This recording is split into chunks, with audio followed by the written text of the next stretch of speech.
चिकित्सा सर्वांगीण मार्गदर्शन भाग 57 वैद्य दिलीप गाडगीळ पुणे।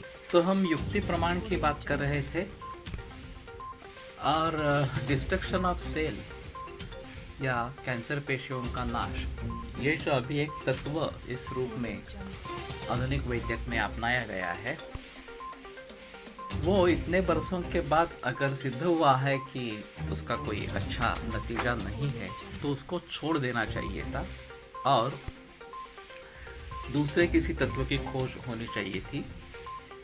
और ये एक स्वाभाविक है कि हम अपनी प्राकृतिक इस प्रकार की प्रतिबंधक शक्ति बढ़ाए, रोग प्रतिबंधक शक्ति जो है बढ़ाए और उसके द्वारा रोग पर काबू पाए या रोग न होने दे। और यही हम करते आ रहे हैं आयुर्वेद में, रसायन चिकित्सा जैसे कहते हैं, और आचार रसायन की बात अभी कर रहे हैं। लेकिन आचार रसायन में रसायन औषधियों का सेवन करते हुए भी ये सब निर्बंध रखना बहुत जरूरी है, तभी उसके परिणाम अच्छे इस प्रकार से मिलेंगे। और जैसे चिकित्सा एक बहुकारण योग जो भाव है, बहुत सारे भावों को इकट्ठा लाके चिकित्सा होती है, तो ये जब हम देखते हैं कि इतने सारे निर्बंध हम हमारे औषध सेवन के साथ अगर करते हैं तो उसका अच्छा नतीजा निकल आएगा और फिर हम रोग पर पहले नियंत्रण पा सकेंगे और फिर रोग को मिटा भी सकेंगे, ये पॉसिबल है। तो युक्तिज्ञ होना एक अहम चीज इस प्रकार की है और इस प्रकार का युक्तिज्ञ व्यक्ति ये नित्य रसायन करने वाला इस प्रकार का कहा जाता है। अनहंकृतम, उसके बाद का जो है वो अनहंकृत, जिसको अहंकार इस प्रकार का नहीं है। तो ये एक बड़ी चीज है अहंकार होना, और ये स्वाभाविक होता है क्योंकि जब सृष्टि का निर्माण हुआ तो पहले महत तत्व बुद्धि तत्व निर्माण हुआ और फिर उसके बाद में अहंकार निर्माण हुआ। इसको छोड़ पाना काफी मुश्किल इस प्रकार का होता है। और बहुत सारी चीजों का अहंकार होता है, संपत्ति का हो सकता है, विद्या का हो सकता है, या पोजीशन जो है तुम्हारी समाज में, उसका भी अहंकार हो सकता है।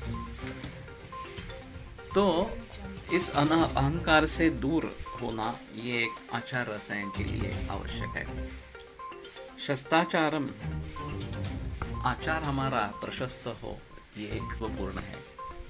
अष्टांग संग्रह में एक पंक्ति आई है, अर्थबंधु वयो विद्या वृत्ते पूजा यथोत्तरम, कि पूजनीय व्यक्ति यथोत्तर कौन है। तो उसमें अर्थ यानी कि संपत्ति जिसकी ज़्यादा है वो हमारे से पूजनीय है, लेकिन ये फर्स्ट ग्रेड का पूजनीय है, पहली अवस्था का है। बंधु उससे भी ज़्यादा पूजनीय है। वैसे जो व्यक्ति हमसे ज्येष्ठ हो वो उससे भी ज़्यादा पूजनीय है।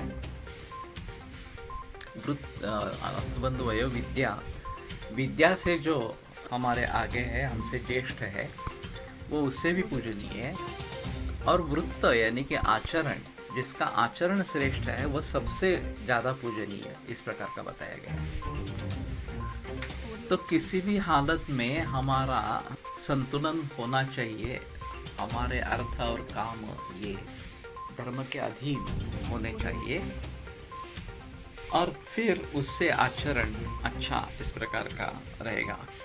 असंकीर्णम, इसका टीकाकार ने असंकीर्ण भोजी, बहुत सारे पदार्थ इकट्ठा करके न खाने वाला इस प्रकार का कहा गया है। लेकिन असंकीर्ण, संकीर्ण का मतलब मिलजुल जाना, बहुत सारे भाव अगर मिलजुल जाते हैं तो उसमें क्या निकलता है, उससे क्या परिणाम होगा ये पता नहीं चलता, इसलिए अलग अलग तरीके से सेवन करने वाला। अध्यात्म प्रवणेन्द्रिय, और जिसका चित्त अध्यात्म में लीन इस प्रकार का हो गया हो, वो व्यक्ति नित्य रसायन माना जाता है।